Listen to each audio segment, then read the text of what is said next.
Saudaraku, takdir seringkali terjadi tidak sesuai dengan keinginan dan harapan kita.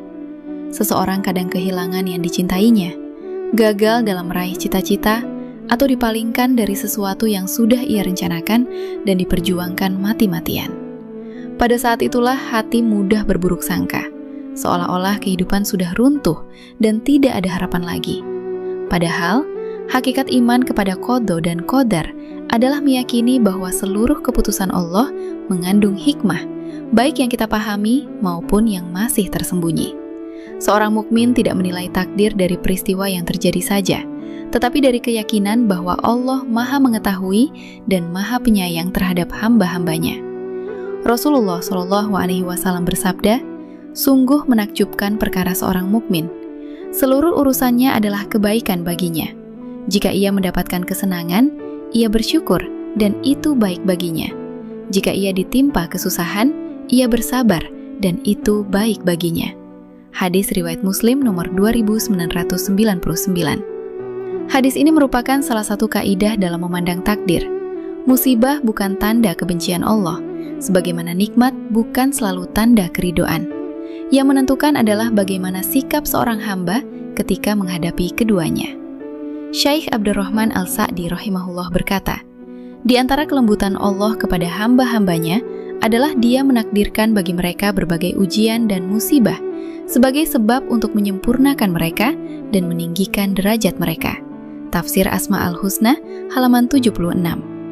Ini menunjukkan bahwa musibah seringkali merupakan tangga menuju kemuliaan, bukan jurang menuju kehancuran.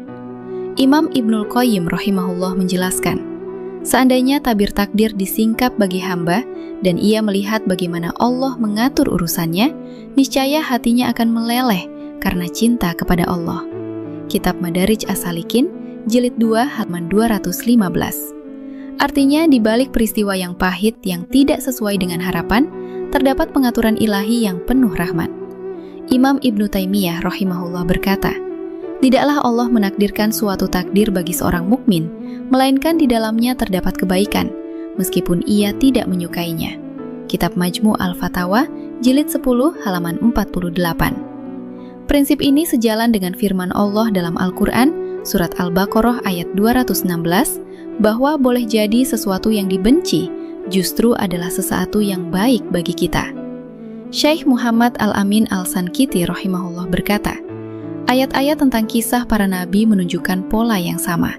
Kesempitan mendahului kelapangan, ujian mendahului kemuliaan.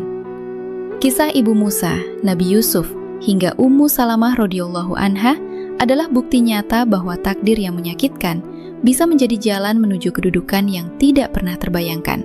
Kitab Adwa Al-Bayan, jilid 1 halaman 392. Al-Ustadz Abu Qatadah hafidhahullah pernah menjelaskan dalam salah satu ceramahnya bahwa ukuran kebahagiaan seorang mukmin bukan pada tercapainya semua keinginan, tetapi pada kuatnya tawakal dan ridho terhadap keputusan Allah. Beliau menegaskan bahwa orang yang memahami qadar tidak akan hancur oleh musibah dan tidak akan sombong oleh nikmat yang diperolehnya. Karena itu, ketika takdir terasa berat, janganlah melihatnya sebagai akhir dari seluruh harapan. Bisa jadi ia adalah pintu yang sedang Allah buka menuju kebaikan yang lebih besar. Bisa jadi melalui kehilangan, Allah menyelamatkan agama kita. Bisa jadi melalui kegagalan, Allah menjaga kita dari keburukan yang tidak kita ketahui. Tugas kita adalah bersabar, beristirja, dan berhusnudzon. Adapun hikmahnya adalah Allah akan tampakkan pada waktu sesuai kehendaknya, baik di dunia maupun di akhirat. Wallahul musta'an.